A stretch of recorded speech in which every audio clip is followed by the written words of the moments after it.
Hey, Shalom, Sister Kate here, and Pastor Joe. And I've got a few minutes because obviously I'm not driving. And a good friend of ours, Ozark Tactical Homestead, touched on something in a video recently that sparked an idea in my own mind. And it was about the demasculinization of our country, of how even in commercials, there's no like commercials of whole families, or if there are, the man is made to look like an idiot, and the woman is made to look, or the child is made to look like they have the power and all the smarts, and how TV shows and everything are just lauding families with no father, and how it's okay, and how you can mix families and a bunch of other stuff that's actually kind of not accurate. I think it's an exception if a family is without a father and they succeed mightily. I think it's an exception if you blend families and your blended family actually works. Statistics on non-father male figures, like boyfriends, not husbands, but husbands are probably part of it. Boyfriends of single women, like statistics, and I'm going to lowball this, 75% abuse or kill that woman's children from another man. I don't know. Anyway, I'm getting off topic. I'm not a social justice warrior.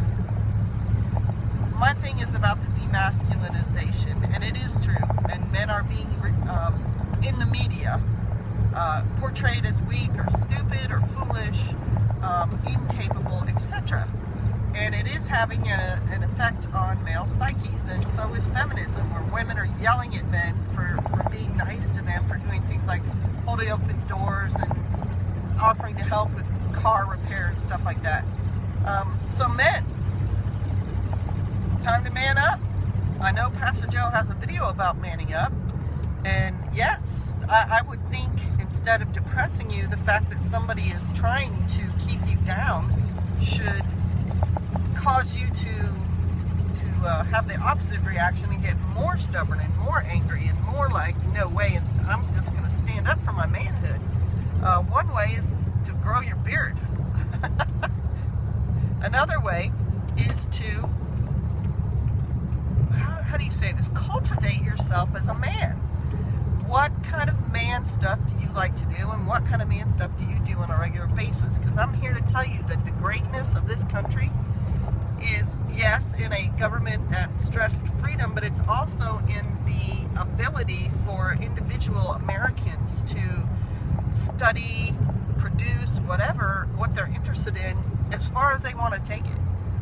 A good example of that is the Rocket Man, or I forget the title, I think it's Rocket Man video, where a young man is interested in rockets, and so he starts building them and setting them off, and he eventually wins the attention of an international rocket scientist who comes to his science fair to see his rockets.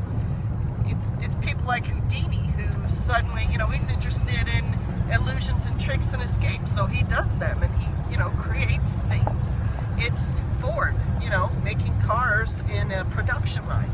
It's people going for what they're interested in and not letting other people get in their way. So what man thing is yours? Do you love, carpentry? Do you love,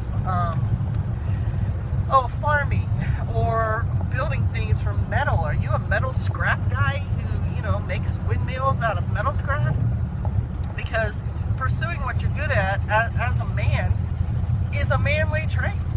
I mean, how do you think the Eiffel Tower got built? Some man decided he wanted to make a great big thing, and he made it happen. Another way to revel in your manliness is to do the things that make you feel more manly, and exercising, pumping weights, outdoor activities, hiking, canoeing, bicycling, jogging, boxing, taekwondo, all those things, anything that gets your adrenaline going, also gets your testosterone going, and makes you feel more manly. What makes you feel less manly, which is hormonally driven and is also proven, is sitting around doing nothing, eating bad food for you, and gaining weight. Men who are chunky have way less testosterone levels than men who are fit. So, you want to be manly, go do manly things with manly men or by yourself as a man, because one thing men like to do is do things by themselves. They like to achieve, go swimming and, swim 500 yards, 5,000 yards, whatever. But revel in your manliness and stand up for your manliness. If someone yells at you for opening the door, that doesn't mean you have to stop opening doors. They can yell all they want. They don't need to change your behavior as a man. And be kind, be gentlemanly. That's something that men do also. Help that old lady across the street, or help that single woman whose car's broke down. Be a man. Try to reverse the demasculinization by being more masculine. All right, bless you. Shalom.